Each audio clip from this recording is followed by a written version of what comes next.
Welcome to another episode of Crimson Sin with Tamsin Leigh. I am your host, Tamsin Leigh. Full show notes and sources can be found in the description. This episode is another segment of my bizarre crime headlines that I have found. Let me know if you enjoy these segments by liking this episode and or leaving a comment. The first headline I came across occurred in Australia, where a 16-year-old boy was charged with terrorism offenses in the stabbings of a bishop and priest at a Sydney church. Because the suspect is a minor, his name has not been released. Authorities stated the stabbing was declared a terrorist act due to the teenager's suspected religious motivation, and the fact the teenager traveled up to 90 minutes from his home to the Christ the Good Shepherd Church in Sydney. The boy reportedly spoke in Arabic about the Prophet Muhammad being insulted after he stabbed Bishop Mari Emmanuel about 6 times and Reverend Isaac Royal during a Monday night Assyrian Orthodox service. The teenager was later overpowered by parishioners and sustained hand injuries. The attack sparked a riot, with an angry crowd of the bishop's followers demanding the suspected attacker be handed over to them. After arresting the teenager, authorities were left to keep the suspect at the church for his own safety. The crowd of 600 people carried on to attack officers for 3 hours, leaving over 50 police officers sustaining injuries and 20 police cars damaged. There were also firebomb threats of Sydney mosques. As of right now, authorities are still investigating the riot. 53-year-old Bishop Emmanuel, who was stabbed, has a popular youth following on TikTok and has been a target of criticism, hate, and online trolling. His sermons range from the typical biblical teachings to political and controversial debates. Following the attack, he has since stated that he had forgiven his attacker and that he was recovering quickly. He also called for calm after the attack, which is the second high-profile knife attack within a week. After a man stabbed 6 people to death at a busy Sydney shopping centre Saturday before he was fatally shot. Authorities then interviewed the alleged offender at a medical facility where he was charged with committing a terrorist act. If convicted, the teenager could face up to life imprisonment.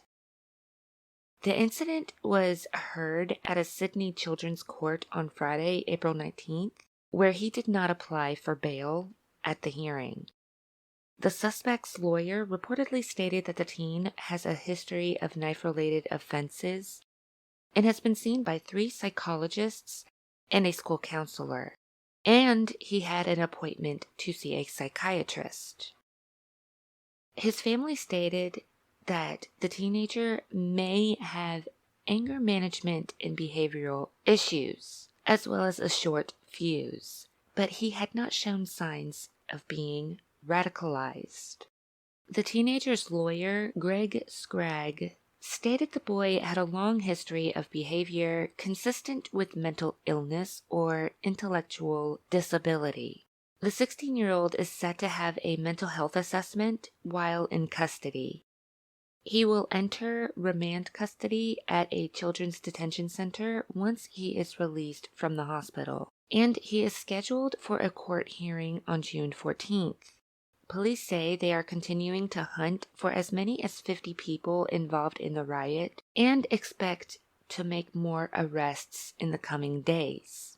NSW Police Commissioner Karen Webb said extra police had been deployed to that part of Western Sydney as part of a high-visibility operation for as long as needed to reassure the community that they are there to keep them safe. The next headline comes from Los Angeles, California, where self-proclaimed astrologer, recording artist, and Reiki teacher, 34-year-old Danielle Cherakaya, killed her partner and children amid apocalypse fears during the solar eclipse on Monday, April 8th, 2024. She called the eclipse the epitome of spiritual warfare in a post she shared on a social media platform before killing her partner in their apartment, and then pushing her 2 children onto the freeway from a moving SUV. On April 4th, she posted on X, "Get your protection on and your heart in the right place. The world is very obviously changing right now, and if you ever needed to pick a side, the time to do right in your life is now. Stay strong, you got this." The following day, on April 5th, she wrote all in caps, wake up, the apocalypse is here. Everyone who has ears, listen. Your time to choose what you believe is now." Because of Danielle's posts, many speculated that maybe the eclipse had something to do with her actions. There were many doomsday prophecies spreading about the April 8th solar eclipse.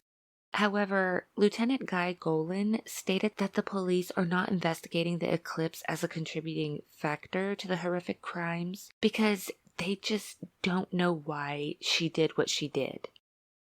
He furthered, "We've taken all the facts we can, but without being able to interview her, and without having something more tangible than a post on X, I don't know how much weight you can give to somebody saying there's an apocalypse and attribute it to one of the most horrific murders we've had in LA. What is known about the events that day was that Danielle and her partner, 29-year-old Jalen Allen Chaney, had an argument at 3:40 a.m. on Monday. After the dispute, Danielle stabbed Chaney and fled with her 2 daughters in a Porsche Cayenne. Driving along Interstate 405 in Culver City, she threw her children out of her car at around 4:30 a.m. Her infant died immediately. However, her older daughter, who witnessed the stabbing, suffered injuries. After these events, Danielle drove to Redondo Beach and crashed into a tree at roughly 99 miles per hour around 5 a.m.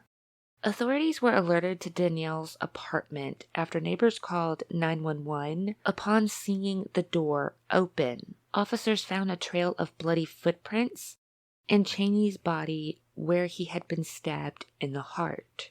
She committed the acts well before the eclipse reached its totality in Southern California. The LAPD is still looking into the case to understand if it was an apparent suicide or a solo crash. Authorities also stated that Danielle had no felony criminal record and there had been no records of domestic violence. So it does leave one to wonder what caused her to feel the need to do this. So what are your thoughts on these cases so far? Let me know your thoughts in the comments. Also, let me know if you want to hear more episodes like this. After the cases have more details and are closed, I can post an update or create longer episodes focusing solely on these incidents.